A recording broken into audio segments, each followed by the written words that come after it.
Friends, आज के video में हम लोग पढ़ेंगे सोलर इंसोलेशन के बारे में। जानेंगे कि सोलर इंसोलेशन है क्या और कौन कौन से फैक्टर्स हैं जो सोलर इंसोलेशन को अफेक्ट करते हैं। ये एक इम्पॉर्टेंट टॉपिक है क्लाइमेटोलॉजी का। तो चलिए वीडियो को शुरू करते हैं।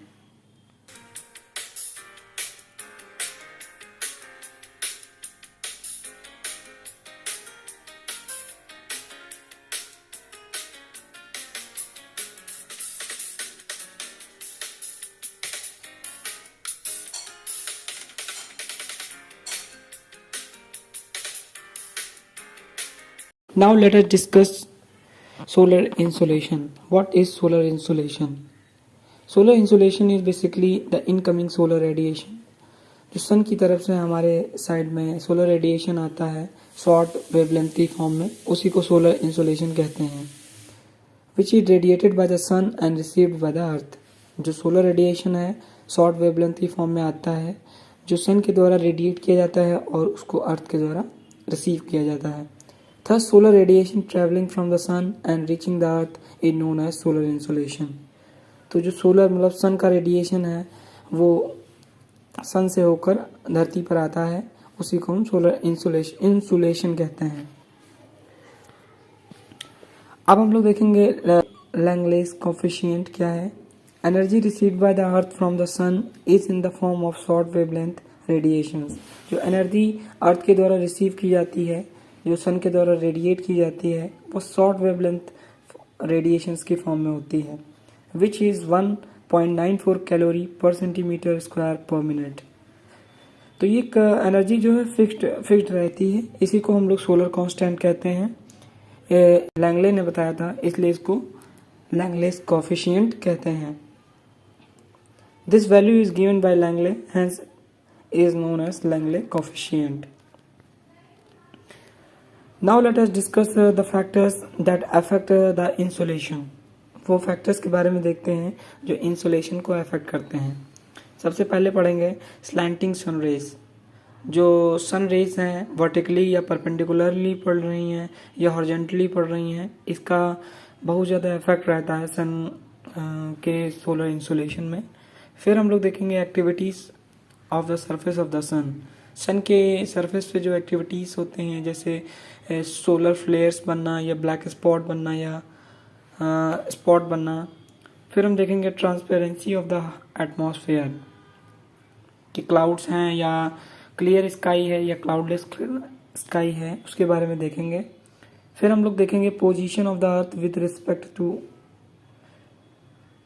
सन। यहाँ पे थोड़ा मिस्टेक हो गई है, position of the earth with respect to sun. फिर ड्यूरेशन ऑफ अ डे, मतलब रोटेशन ऑफ द अर्थ। तो सबसे पहले डिस्कस कर लेते हैं slanting sun rays. At the equator sun rays fall vertically या परपेंडिकुलरली ऑन द इक्वेटर। जो इक्वेटर है वहाँ पे हमारी सन रेज जो है वर्टिकली पड़ती हैं, सीधा पड़ती हैं। So they have to travel less distance as compare to the poles. The reflection of the radiation from the cloud and the dust particle are reduced due to less distance, and all these factors together responsible for the increase in insolation at the equator as compared to the poles. तो जो हमारा poles का reason है वहाँ पर सन की race को पहुँचने में ज़्यादा डिस्टेंस कवर करनी पड़ती है। तो ज़्यादा डिस्टेंस जब कवर करेगा तो इसके बीच में जो हमारी सन रेज हैं वो ज़्यादा डिस्टेंस कवर करेंगे, तो उनके बीच में क्लाउड्स आएंगे, डस्ट पार्टिकल्स आएंगे, वो कुछ एनर्जी एब्जॉर्व करेंगे, कुछ रिफ्लेक्ट करेंगे। तो in comparison to the poles equator पे हमारी ज़्यादा इंसोलेशन प्राप्त होती है। अब हम लोग देखेंगे पोल्स की सिचुएशन क्या होगी। जब sun rays at the poles fall slantly, hence travelling the distance for the rays increases, also the reflection of the cloud and dust particle increases. Sun की रेज जब पोल्स पे स्लैंटली पड़ती हैं तो जो हमारा सन रेज है वो डिस्ट्रीब्यूट हो जाती हैं लार्ज एरिया में। ऑल्सो उनके बीच में जब ज़्यादा डिस्टेंस कवर कर रही हैं तो उनके बीच में ज़्यादा क्लाउड्स आएंगे, ज़्यादा डस्ट पार्टिकल्स आएंगी, तो उनके द्वारा कुछ एनर्जी एब्जॉर्व की जाएगी, कुछ रिफ्लेक्ट कर दी जाएगी। तो यहाँ पे हमारे पोल्स पे जो हमारा insolation finally as a result मिलता है वो कम होता है in comparison to the equator, क्योंकि इक्वेटर पे हमारी जो रेज हैं वो वर्टिकली फॉल करती हैं, तो वहाँ पे उनको कम डिस्टेंस ट्रेवल करनी पड़ती है। इस कंडीशन में उनको ज़्यादा इंसोलेशन प्राप्त होता है। Since the solar radiation at the pole is distributed in the large area due to the slanting rays at the poles, as a result, at poles insolation received is less as compared to equator.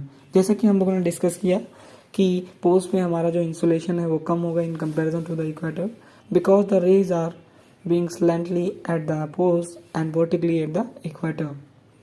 Equator पे कम distance travel करती है जिसकी वजह से हमें insulation ज़्यादा प्राप्त होगा. अब हम देख लेते हैं activities of the sun. How the activity of the sun decides the amount of insulation being received on the surface of the earth. Sun's surface is known as photosphere, whose temperature is 6000 degrees Celsius. When the sun's surface develops black spot at its surface known as sunspots or solar spots, whose temperature is 4500 degrees Celsius, this cycle repeats every 11 years, which is known as solar cycle. Basically इस paragraph में हम लोग ये जानेंगे कि जो सन की surface है वो फोटोस्फीयर के नाम से जानी जाती है. उसका जो एवरेज टेम्परेचर है वो लगभग 6000 डिग्री सेल्सियस के आसपास है. तो हर प्रत्येक 11 वर्ष के बाद जो सोलर साइकिल है उसमें सन के सरफेस पे सोलर स्पॉट या सन स्पॉट्स बनते हैं जिनका एवरेज टेम्परेचर है 4500 डिग्री सेल्सियस. मतलब कि सूरज के सरफेस से कम है. तो जो हमारा एंशिएंट साइंटिस्ट हैं उनका मानना था कि जो हमारा सन की सरफेस पे सन स्पॉट या सोलर स्पॉट बन रहा है उसकी वजह से अर्थ को जो सोलर इंसुलेशन प्राप्त होगी वो कम होगी. But in the modern day scientist ने डिस्कवर किया है कि जो सोलर साइकिल का पीरियड है इस टाइम पे अर्थ को ज़्यादा इंसुलेशन प्राप्त होती है. जो हमारा ब्लैक स्पॉट या सन स्पॉट है उसका टेम्परेचर सरफेस टेम्परेचर के साथ सम हो जाता है और हमें ज़्यादा इंसुलेशन प्राप्त होती है. When the sun spot increases in number, then the insolation on the Earth's surface increases. This has been experimentally analyzed by the modern day scientists. जैसा कि हम लोगों ने बताया कि ये modern day scientists के द्वारा एनालाइज किया गया है कि when there is a solar cycle, insolation being received on the surface of the Earth is maximum. Now we will discuss about distance of the Earth from the sun. Sun से Earth की distance क्या है उस condition में भी solar insulation impact होगा.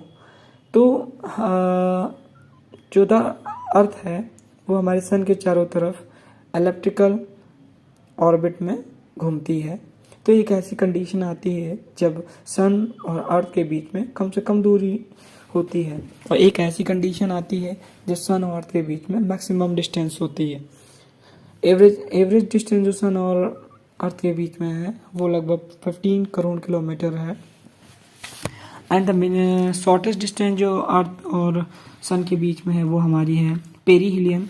वो लगभग 147.1 मिलियन किलोमीटर या फिर 14 करोड़ 70 लाख किलोमीटर दूर है. इस टाइम पे हमारी इंसुलेशन जो प्राप्त होगी वो कम होगी. ये कंडीशन हमारी 3 जनवरी को होती है. और हमारी जो फार्दर डिस्टेंस होती है एपीहिलियन के टाइम 15 करोड़ 21 लाख. इस टाइम पे जो एनर्जी रिसीव्ड होगी जो सोलर इंसुलेशन रिसीव्ड होगा वो मैक्सिमम होगा in the northern hemisphere. Now we will discuss about the position of the sun. How position of the sun determines the insulation being received on the earth. If the duration of the day is long, then the amount of insolation received will be maximized accordingly. अगर दिन का समय ज़्यादा बढ़ जाएगा तब insulation जो हमको प्राप्त होगी वो भी ज़्यादा हो जाएगी क्योंकि जितनी देर सन की रेस पड़ेंगी अर्थ पे वो इंसुलेशन बढ़ता जाएगा. Maximum insulation is not received at equator. Maximum insulation on the earth is received through 20 degree latitudes. इसके पीछे रीज़न हम लोग देख लेते हैं. वैसे तो होना तो ये चाहिए कि सन रेज वर्टिकली पड़ती हैं हमारी इक्वेटर पे तो वहाँ का टेम्परेचर ज़्यादा होना चाहिए और वहाँ पे इंसुलेशन भी ज़्यादा मिलना चाहिए, पर ऐसा नहीं है. 20 डिग्री पे जो हमारा इंसुलेशन है वो सबसे ज़्यादा मिलता है. ऐसा इसलिए है क्योंकि जब हमारा जून का महीना होता है तो जब सन रेज हैं वो वर्टिकली फॉल करती हैं हमारी ट्रॉपिक ऑफ कैंसर पे. इस टाइम पे तो हमें इंसुलेशन ज़्यादा से ज़्यादा मिल ही रहा होता है, पर जब हमारी सन रेज इक्विनॉक्स पे पहुंचती हैं, तो इक्विनॉक्स पे भी हमें जो हमारा ट्रॉपिक ऑफ कैंसर है तब भी हमें थोड़ी बहुत एनर्जी मिलती है, मतलब डबल कंडीशन हो जाती है।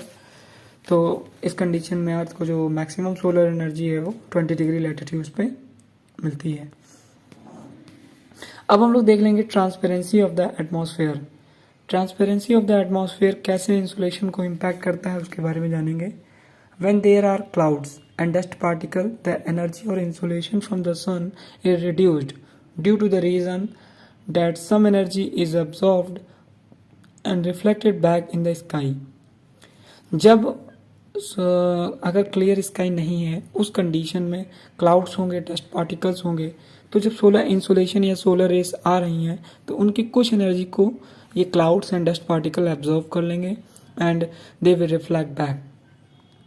Hence, the actual insolation at the ground is reduced. तो जब उसकी आधी एनर्जी क्लाउड्स के द्वारा, डस्ट पार्टिकल्स के द्वारा एब्जॉर्व करके रिफ्लेक्ट बैक कर दी जाती है, इस कंडीशन में इंसुलेशन तो कम मिलेगा ही।